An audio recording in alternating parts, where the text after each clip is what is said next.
جی عزیز دوستو، السلام علیکم۔ آپ دیکھ رہے ہیں اردو ادب لیکچرز، اور آج ہم قرۃ العین حیدر کے ایک ناول آخر شب کے ہم سفر کا تنقیدی جائزہ آپ کے سامنے مختصر طور پر پیش کریں گے۔ دوستو ویڈیو کو یہیں پہ لائک کر دیں اور چینل کو سبسکرائب کر دیں۔ 1979 میں شائع ہونے والا یہ ناول اہم ترقی پسند ناول ہے۔ اگر اس کے موضوع کی بات کریں تو اس ناول میں انگریزوں کے خلاف گاندھی جی کی تحریک، بھارت چھوڑ دو کے علاوہ بنگال کی دہشت پسند تحریک، تقسیم سے پہلے اور بعد کے حالات، قیام پاکستان کا مطالبہ اور بنگلہ دیش کے قیام جیسے حالات اور واقعات بیان کیے گئے ہیں۔ اگر اس ناول کے پلاٹ کی بات کریں تو اس میں ڈھاکہ میں رہنے والے 4 مختلف افراد کے افکار و حالات کو تاریخ کے تناظر میں پیش کیا گیا ہے۔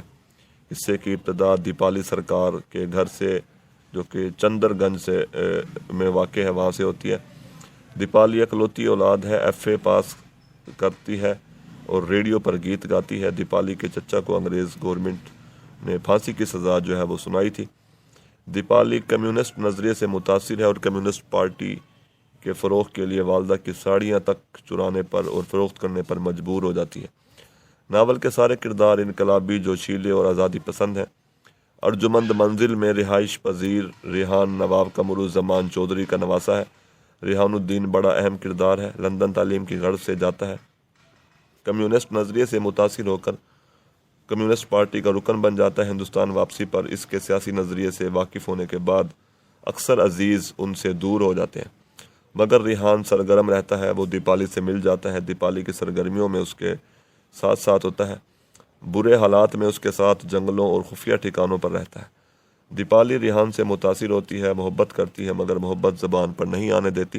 ریحان الدین آخر میں اپنے مقاصد کی تکمیل کے لیے کمیونسٹوں کی انقلابی تحریک سے بھی الگ ہو جاتا ہے۔ اس ناول میں جن واقعات کو بنیاد بنا کر پیش کیا گیا ہے، ان واقعات میں بنگال کے انقلاب پسند نوجوان اور انگریز حکمرانوں کا بڑا کردار رہا ہے۔ بنگال کی سرزمین انقلابی تحریکوں کا مرکز تھی۔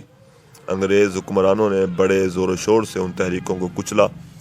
واقعات اور مقصد کے لحاظ سے بڑا دلچسپ ناول ہے اور مصنفہ کی تخلیقی بصیرت اور فنکارانہ مہارت کا ثبوت ہے۔ مصنفہ نے اگرچہ ناول کے کرداروں اور مقامات کو فرضی قرار دیا ہے، مگر پھر بھی ان واقعات میں حقیقت واضح ہے۔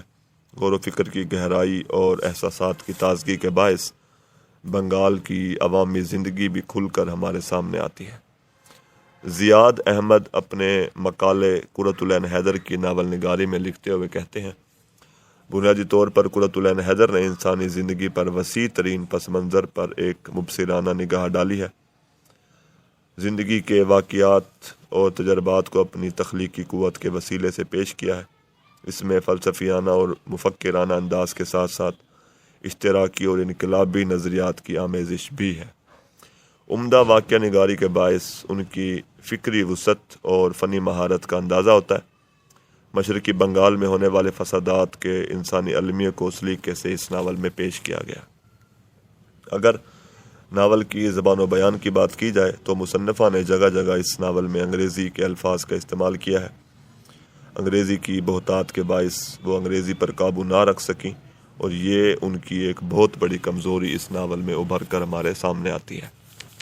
مصنفہ کی انگریزی کے استعمال کے حوالے سے چند مثالیں جو ہیں وہ آپ سماعت کیجیے۔ کیا مجھے پرسیکیوشن کمپلیکس ہو گیا ہے؟ ڈیئر بیڈ لک ڈائری، میرا کریک اپ ہوتا جا رہا ہے۔ میرے کاکا کلاسیکل ریولوشنری تھے۔ تو اگر ہم اس ناول کی تکنیک کی بات کریں تو ناول میں ڈائری اور خطوط کی تکنیک کا خوبصورتی سے استعمال کیا گیا۔ شفیق الرحمان اپنے PhD کے مقالے اردو ناول میں تکنیک کے تجربات میں لکھتے ہوئے کہتے ہیں، آخر شب کے ہم سفر 1979 میں انہوں نے کہانی کے پھیلاؤ کو سمیٹنے کے لیے کئی جگہوں پر خطوط اور ڈائری کی تکنیک کے ذریعے واقعات کو پیش کیا ہے۔ ڈائری کی تکنیک کی مثال جو ہے وہ سماعت کیجیے۔ ڈیئر ڈائری، اس ملک کی کئی عورتوں کے بھی خون سفید ہیں۔ شہرزاد بیمار پڑی ہے، بڑھیا مسز بلمونٹ نے اسے ہسپتال ڈال دیا ہے اور اسے دیکھنے نہیں جاتی۔ قرۃ العین ان تکنیکوں کے استعمال میں دیگر ہم اثروں کے مقابلے میں زیادہ کامیاب نظر آتی ہیں۔ ناول کا اسلوب رواں اور سادہ ہونے کے ساتھ بلیغ رمزیت اور زبان و بیان کی موزونیت کا حامل ہے۔ کرشن چندر کی مانند کہیں کہیں پیشائرانہ سا اسلوب بھی ہمیں نظر آتا ہے۔ ڈاکٹر شہاب ظفر اعظمی اپنی کتاب اردو ناول کے اسالیب میں لکھتے ہوئے کہتے ہیں، اس ناول کو قرۃ العین حیدر کے علامتی اور اشاراتی اسلوب نے بہت زیادہ معنی خیز بنا دیا ہے، اور کہیں کہیں پر اس کے طنز کی دھار اتنی تیز ہے جو دل کی گہرائیوں تک میں اتر جاتی ہے۔ شکریہ۔